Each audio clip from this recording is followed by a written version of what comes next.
Icebreakers as a concept have been around for hundreds of years, going back in Europe to at least the medieval period, but for much of this time they were incredibly limited, used only on inland waterways and the occasional very narrow riverine port, because sails simply couldn't provide enough consistent power to get vessels moving. Instead, off-board teams of animals on shore would be used to haul a relatively large barge or a heavily ballasted small ship, which would then ride up over the ice and hopefully break back through again with its weight, instead of becoming an especially ungainly sled. Occasionally, full-size ships were known to be fitted with reinforced bows, perhaps even metal plating, but these weren't so much icebreakers as ice clearers, designed to push aside forming ice flows to prevent channels from icing up in the first place, before the ice became a substantial and solid barrier to shipping.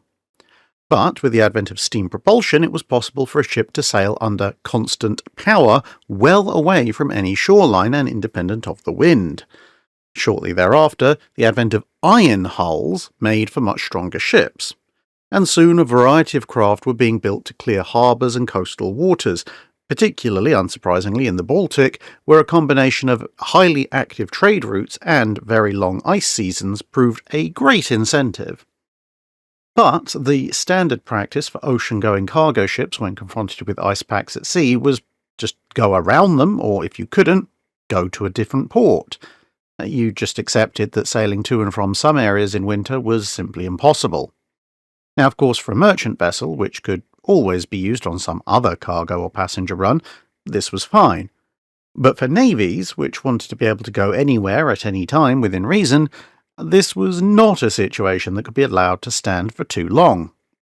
And so, at the turn of the 19th to the 20th century, the Russians, again somewhat unsurprisingly, given that almost every one of their major harbours iced up at some point or another during the year, commissioned Armstrongs in the UK to build the 5,000-ton Yermak, which, unlike many other steam-powered icebreakers of the time, used the same principle still found in modern vessels of the same type, namely riding up and over the ice sheet like those old barges, using a rounded bow to then break the ice apart with the ship's weight. A number of vessels built in the latter part of the 19th century having more conventional hull forms and thus with normal, if somewhat strengthened bows, they'd relied more on cutting through the ice like a giant blade, which was fine for forming flows and narrow confined areas, but where you were talking about vast sheets of oceanic ice, it was just a good way to get stuck. The Yermak would be followed fairly soon by a variety of other ocean-capable ships built for Russia, as well as others built for Sweden, Canada, and Denmark. Some of these were built in various local yards, but a number of others would be built in British, German, and other nations' yards, due to the relatively bespoke heavy naval engineering required, which some of the more northerly nations could not, at least at the time, reproduce on the necessary scale. Amusingly enough, when Finland decided it wanted to be independent from Russia in the aftermath of the First World War, the Russian Baltic fleet was mostly in what was about to become Finnish ports. Realizing that they didn't have anywhere near enough troops to seize the entire Baltic fleet, the Finnish freedom fighters instead prioritized seizing a number of the most modern icebreakers, along with a few small warships, which left the Baltic fleet to try and get back to St. Petersburg through the pack ice with only their own bows and a handful of smaller, older, less capable icebreakers to accompany them. The resulting ice damage leaving quite a number of warships laid up for a considerable time while they awaited repairs. More icebreakers would be built during the interwar period, including the construction of diesel-powered vessels which could sail further and adjust their speed and direction faster,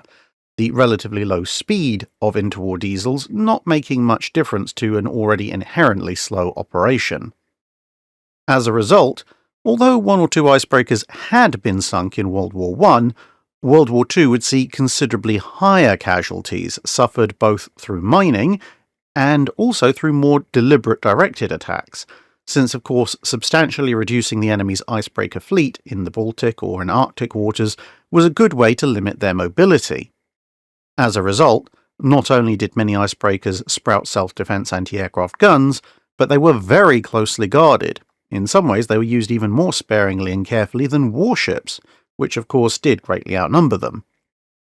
Further, at the end of World War II, large numbers of surviving icebreakers either changed hands by sale or were forcibly transferred through war reparations, partly to help various fleets re-establish their diminished stocks, and partially as a form of extrajudicial punishment on the nations which had to give them up and therefore had their own ability to clear ice badly reduced until they could build replacements. And thus, while icebreakers would fight no great battles, they remained highly valued and vital elements of naval operations in northern waters, with many a convoy in World War II, or naval expedition for that matter, only able to leave or enter port safely or at all thanks to the icebreaker's continuous efforts. That's it for this video. Thanks for watching. If you have a comment or suggestion for a ship to review, let us know in the comments below. Don't forget to comment on the pinned post for dry dock questions.